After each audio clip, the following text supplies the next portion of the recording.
Text Matthew 23:37 to 39. O Jerusalem, Jerusalem, the one who kills the prophets and stones those who are sent to her. How often I wanted to gather your children together, as a hen gathers her chicks under her wings, but you were not willing. See, your house is left to you desolate. For I say to you, you shall see me no more till you say, Blessed is he who comes in the name of the Lord. This passage comes at the close of a long series of woes pronounced upon the scribes and Pharisees. Throughout the chapter, Jesus exposes the hypocrisy of Israel's religious leadership and their participation in the long history of rejecting God's messengers.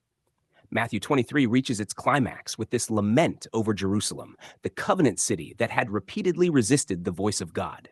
Jesus begins with the sorrowful cry, O Jerusalem, Jerusalem. The repetition expresses deep grief. The city represented the center of Israel's religious life, the place where the temple stood, where sacrifices were offered, and where the covenant nation gathered before God. Yet it was also the city that historically rejected the prophets. From the days of the Old Testament, God sent messengers to call Israel back to faithfulness. Yet many of those prophets were persecuted or killed.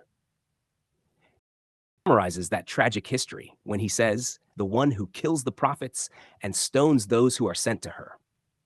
The pattern of rejection had become part of the nation's story.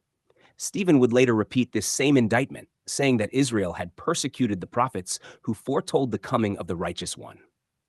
In contrast to Jerusalem's resistance, Jesus reveals his own desire. How often I wanted to gather your children together, as a hen gathers her chicks under her wings. The imagery is tender and protective. In the Hebrew scriptures, God often described himself as sheltering his people under his wings. The language reflects covenant care, provision, and safety. Here, Jesus speaks as the one who had repeatedly extended that invitation through generations of prophetic ministry. The gathering he describes represents God's ongoing effort to bring the people of Israel into the safety of his covenant mercy. Yet the lament concludes with the tragic phrase, "But you were not willing." The issue was not the absence of divine compassion, but the refusal of the nation's leadership and many of its people to receive what was offered. Because of that rejection, Jesus announces a coming consequence. See, your house is left to you desolate.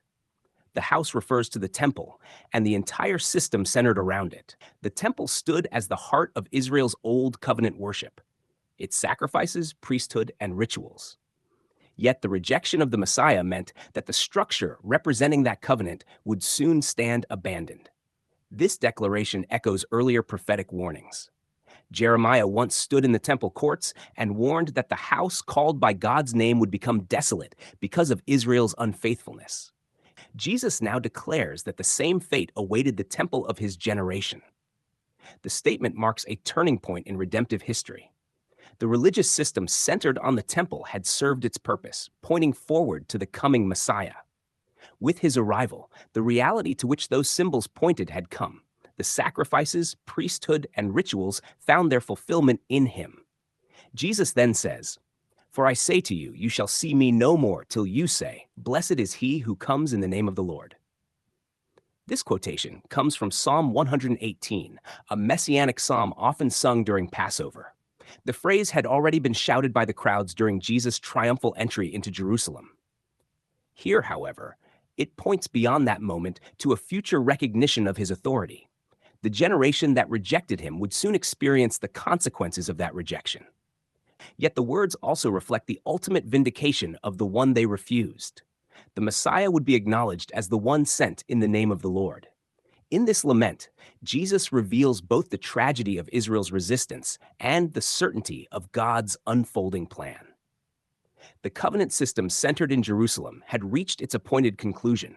The prophets had spoken, the Messiah had come, and the transition from shadow to fulfillment was at hand. Thus, Matthew records Jesus standing before the city that symbolized the old covenant order and announcing its coming desolation.